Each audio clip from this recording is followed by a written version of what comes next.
नमस्कार दोस्तों। जंगल में मंगल होने की तैयारी स्टार्ट हो गई है। अप्रैल की डेट आ चुकी है। अप्रैल में नहीं तो मई जून जुलाई कहीं तो जाके बात बनेगी, कहीं तो जाके एयरपोर्ट स्टार्ट होगा। और जब एयरपोर्ट स्टार्ट होगा तो पूरा का पूरा जो भी एरिया है, नोएडा, ग्रेटर नोएडा, यमुना, और या फिर स्पेसिफिकली अगर यमुना की बात करें तो यमुना का एरिया पूरा एकदम शेपअप लेगा और पता चलेगा कि क्या होने वाला है, बाकी स्कीमों में क्या हो रहा है। और एक और बात मैं बता दूं, पहले हम इसकी हिस्ट्री पे बहुत बात करते थे कि हिस्ट्री तो खैर इसकी अच्छी नहीं है, बट बात फ्यूचर बहुत अच्छा लग रहा है। तो हमें फ्यूचर को प्रिडिक्ट करके आगे जाना है। अब ऐसा नहीं है कि देखो सड़क पे रोज चलते हैं, रोज एक्सीडेंट होते हैं तो आना जाना ही छोड़ देंगे या गाड़ी चलानी ही छोड़ देंगे या फिर कह देंगे सब बेकार है, बेकार है, बेकार है। तो जो काम है काम के तरीके से किया जाएगा, ड्यू डिलिजेंस करके किया जाएगा, आंखें खोल के करा जाएगा, ये सब आप कर सकते हो। तो मैं दोबारा रिपीट करूंगा, हिस्ट्री तो अच्छी नहीं है जगह की, पर फ्यूचर बहुत ब्राइट लग रहा है अब। क्योंकि एक दूसरा फैक्टर इसमें ये भी है कि देखो अभी पॉलिटिकली एज अ कंट्री बहुत स्टेबल है, और politically as a state UP, पर से यूपी की बात करेंगे तो बहुत स्टेबल है। तो अभी इलेक्शन फिलहाल में ही हुए हैं, अभी टाइम है योगी जी के पास करने का। और सबसे बड़ा इवेंट कुंभ मेला भी उन्होंने ऑर्गेनाइज करवा ही दिया। 40 मतलब हो रहा है, 40 करोड़ लोगों को जब वो संभाल सकते हैं कि वहाँ जो आने वाले हैं, तो ये बहुत कोई ज़्यादा बड़ी बात है नहीं।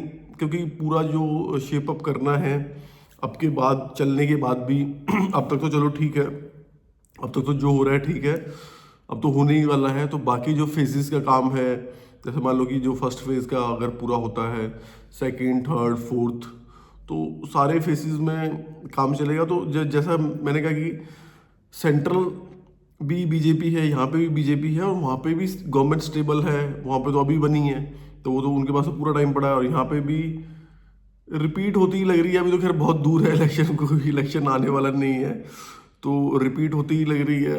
एक तरफा ही मेरे को तो लग रहा है कि दोबारा भी बन जाएंगे, तो कुछ चैलेंज आएगा नहीं एज अ पर से। जब बाकी फेसिस के भी काम की बात करें तो अप्रैल में देखो श्री गणेश होने वाला है, और हो सकता है बाकी सारी चीज़ों का भी फिर धीरे धीरे श्री गणेश स्टार्ट हो। फिल्म सिटी का भी इसके बाद जो बाकी या फिल्म सिटी है या फिर और भी जो प्रोजेक्ट्स हैं, किसी को ज़मीन देनी है, लेनी है, जैसे। और आप लोगों ने भी देखा होगा कि अथॉरिटी भी काफ़ी पेस पे काम कर रही है। ऐसा नहीं कि अथॉरिटी भी कोई लो एंड स्लो और सोतुराम टाइप्स में काम चल रहा हो। अथॉरिटी ऑल्सो एक्टिव है, और देखेंगे कि स्कीम आ रही है लगातार। ना कि सिर्फ मैं RPS 08A की बात भी नहीं कर रहा, या फिर जो RPS और भी आने वाली है, बाकी स्कीम्स भी बहुत आ रही हैं। जैसे कमर्शियल की स्कीम्स आ रही हैं, पेट्रोल पंप आ रहे हैं, होटल आ रहे हैं, ठीक है, दुकानें आ रही हैं, और पेट्रोल पंप आ रहे हैं। तो लैंड का डिस्ट्रीब्यूशन हो रहा है, और अकेला यही नहीं कि ये सिर्फ लैंड को ही डिस्ट्रीब्यूट कर रहे हैं, और हाँ, ग्रुप हाउसिंग के भी इतने ज़्यादा प्लॉट आते जा रहे हैं। तो लैंड को बांटा जा रहा है, प्राइवेट लोगों को दिया जा रहा है ताकि वो डेवलप करें, और दिया पोजेशन बहुत सारे आ रहे हैं, लीज लेटर बहुत इशू हो रहे हैं, रजिस्ट्री धड़ाधड़ हो रही हैं।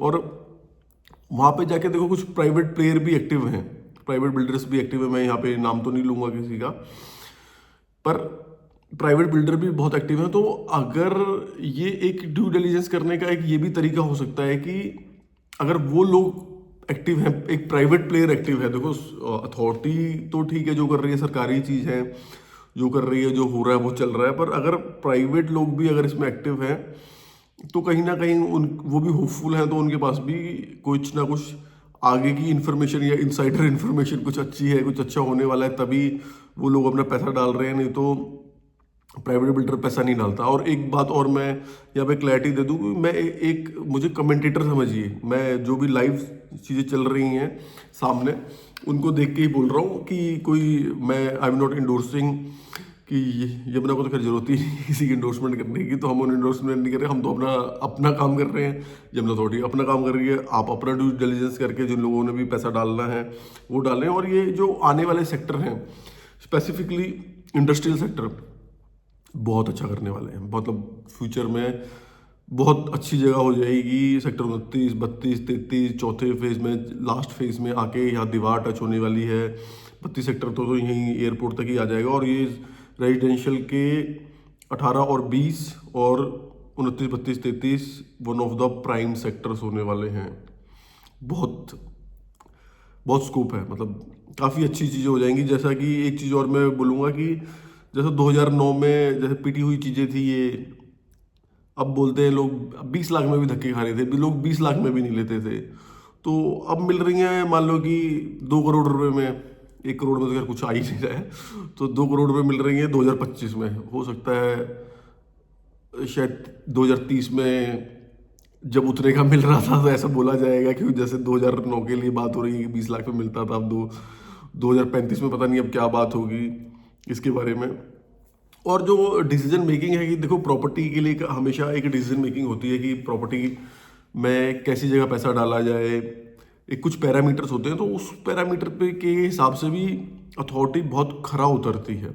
जैसे लोकेशन बहुत अच्छी रहेगी इसकी, ठीक है, मतलब कनेक्टिविटी बहुत जगह से, सारी कनेक्टिविटी यहीं हो जाएगी। मुंबई एक्सप्रेस वे भी यहाँ पे कनेक्ट हो जाएगा, ईस्टर्न भी यहाँ पे कनेक्ट हो जाएगा, ताज भी यहाँ पे कनेक्ट हो जाएगा, और यूपी वाला भी जो उधर से आगे से आ रहा है वो भी यहाँ पे कनेक्ट हो जाएगा। तो लोकेशन सुपर्ब रहेगी, साइट बहुत अच्छी है। और जो लेआउट्स हैं यूनिटी कहेंगे, जो पर्टिकुलर प्लॉट के लेआउट हैं, जैसे 300 मीटर का है, 200 मीटर का है, 10x20, तो अच्छे लेआउट हैं कुछ भी। और डेंसिटी भी बहुत, मतलब जैसे ग्रेटर नोएडा में के सेक्टर इतने डेंसली पॉपुलेटेड नहीं है। रोड बड़ी बड़ी हैं, 9 मीटर, 18 मीटर, 24 मीटर, 45 मीटर भी हैं, तो उस हिसाब से। और ब्रांड वैल्यू तो खैर यमुना की पहले पिट गई होगी, पर अब तो उन्होंने क्रिएट कर ही ली है दोबारा। और जो लोग लेना चाहते हैं, मैं उस स्पेसिफिकली उनके लिए बताना चाहता हूँ, बहुत ही गोल्डन टाइम है। गोल्डन टाइम क्यों है? क्योंकि अभी के टाइम में क्या है ना, इन्वेंट्री भी आ रही है, तो आपके पास चॉइस हो सकती है कि किस टाइप का लेना है, रजिस्टर्ड, अनरजिस्टर्ड, कमर्शियल यूज़ के लिए लेना है, कितने मीटर रोड पे लेना है, कैसा लेना है, मतलब लेके डाल दो। देखो यार, हर चीज़ में टाइम तो लगता ही है। अब म्यूचुअल फंड में जब हम वेट कर सकते हैं, म्यूचुअल फंड जब लॉन्ग टर्म हो चुका है, तो ये तो भाई साहब रियल स्टेट है, तो ये तो ऑलवेज लॉन्ग टर्म में थी, कोई 2, 4, 6 महीने के लिए। खैर 2, 4, 6 महीने में भी बहुत कुछ इसमें होने वाला है। अगर जो अभी पैसा डालेगा, हो सकता है 2, 4, 6 महीने में तो काफ़ी पैसा निकाल सकता है। तो अभी क्या है ना कि देखो, अब इन्वेंट्री आ रही हैं, तो सही रेट पे मिल भी जाएंगी, तो घुसा जा सकता है, मन मुताबिक इन्वेंट्री मिल सकती है, चॉइस इन्वेंट्री की कर सकते हो।